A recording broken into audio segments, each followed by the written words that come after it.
Hello, NAS+2 വിദ്യാർത്ഥികളുടെ home സയൻസിൽ chapter 10 അവർക്ക് ഫാമിലി റിസോഴ്സ് മാനേജ്മെന്റിനെ കുറിച്ചിട്ട് പഠിക്കാനുണ്ട് അല്ലേ.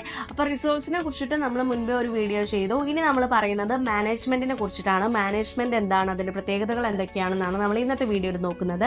ആദ്യമേ നമുക്ക് മാനേജ്മെന്റ് എന്താണെന്നുള്ളത് നോക്കാം. അപ്പോൾ മാനേജ്മെന്റ് എന്ന് പറയുന്നത് നമുക്ക് നേടാനുള്ളതോ അല്ലെങ്കിൽ ആവശ്യമുള്ളതോ ആയ ഒരു കാര്യത്തിന് വേണ്ടി, ഒരു സംഗതിക്ക് വേണ്ടി നടത്തുന്ന ഒരു പ്രക്രിയ അല്ലെങ്കിൽ ഒരു ആക്ടിവിറ്റിനെയാണ് നമ്മൾ മാനേജ്മെന്റ് എന്ന് പറയുന്നത്. നമുക്ക് ആവശ്യമുള്ളതോ നേടാനുള്ളതോ ആയിട്ടുള്ള ഒരു കാര്യത്തിന് വേണ്ടി നടത്തുന്ന ആക്ടിവിറ്റീനെ, ഒരു പ്രക്രിയയാണ് നമ്മൾ മാനേജ്മെന്റ് എന്നുകൊണ്ട് ഉദ്ദേശിക്കുന്നത്. ഓക്കെ, ഇനി നമുക്ക് ഈ മാനേജ്മെന്റിന്റെ ഇമ്പോർട്ടൻസിനെ കുറിച്ച്, പ്രാധാന്യത്തിനെ കുറിച്ചിട്ട് നമുക്ക് 1 by 1 ആയിട്ട് നോക്കാം.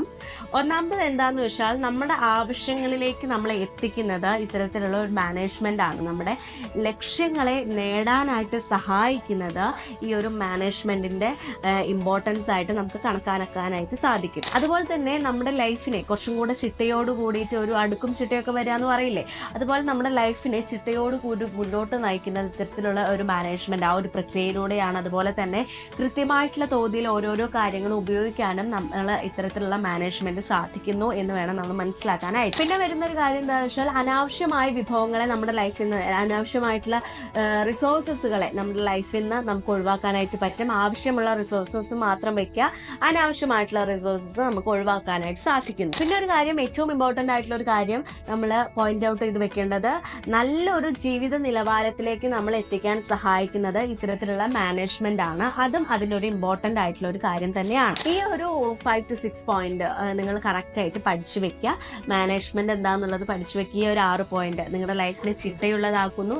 അതുപോലെ തന്നെ ഇതിന്റെ പ്രാധാന്യത്തെ കുറിച്ചിട്ടാണ് കേട്ടോ പറയുന്നത്. മാനേജ്മെന്റ് എവിടെയാണ് ഇത്രയും പ്രാധാന്യം വരുന്നത് എന്നാണ് ചോദിക്കുമ്പോൾ നമ്മൾ എഴുതേണ്ട കാര്യങ്ങൾ എന്തൊക്കെയാണ്. കറക്റ്റ് നമ്മുടെ ലൈഫിനൊരു ചിട്ട കൊണ്ടുവരുന്നു. നമ്മുടെ ലൈഫിൽ നിന്ന് അനാവശ്യമായ റിസോഴ്സസിനെ, വിഭവങ്ങളെ ഒഴിവാക്കാനായിട്ട് സഹായിക്കുന്നു. കറക്റ്റ് തോതിൽ എല്ലാ കാര്യങ്ങളും ഉപയോഗപ്പെടുത്താൻ സാധിക്കുന്നു. നമ്മുടെ ലക്ഷ്യങ്ങളിലേക്ക് എത്തിക്കാൻ സഹായിക്കുന്നു. ആവശ്യമുള്ളതിനെ നമ്മുടെ ലൈഫിലേക്ക് എത്തിക്കാൻ അല്ലെങ്കിൽ ആവശ്യത്തെ നിറവേറ്റാനായിട്ട് സാധിക്കുന്നു. ഈ ഒരു 5 to 6 പോയിന്റ് നിങ്ങൾ കറക്റ്റ് ആയിട്ട് പഠിച്ചു വെക്കാനായിട്ട് നോക്കുക. ഓക്കെ, അതുപോലെ ഒരു 4 പ്രധാനപ്പെട്ട പ്രക്രിയ ഈ മാനേജ്മെന്റിൽ വരുന്നുണ്ട്. 1 പ്ലാനിംഗ് ആണ്, 2 ഓർഗനൈസിംഗ് ആണ്, 3 കൺട്രോളിംഗ് ആണ്, 4 ഇവാലുവേറ്റിംഗ്.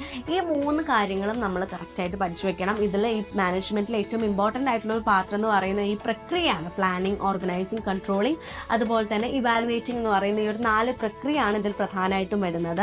ഓക്കെ, മാനേജ്മെന്റിന്റെ ഇമ്പോർട്ടൻസ് എടുത്തു കാണിക്കുന്ന അല്ലെങ്കിൽ മാനേജ്മെന്റിന്റെ ഇമ്പോർട്ടൻസിനെ വർദ്ധിപ്പിക്കുന്നത് ഈ ഒരു 4 പ്രക്രിയയിലൂടെയാണ്. ഇത് നമ്മൾ കറക്റ്റായിട്ട് പഠിക്കണം. അത് ഞാൻ അടുത്തൊരു പാർട്ടിൽ ഇടുന്നതായിരിക്കും.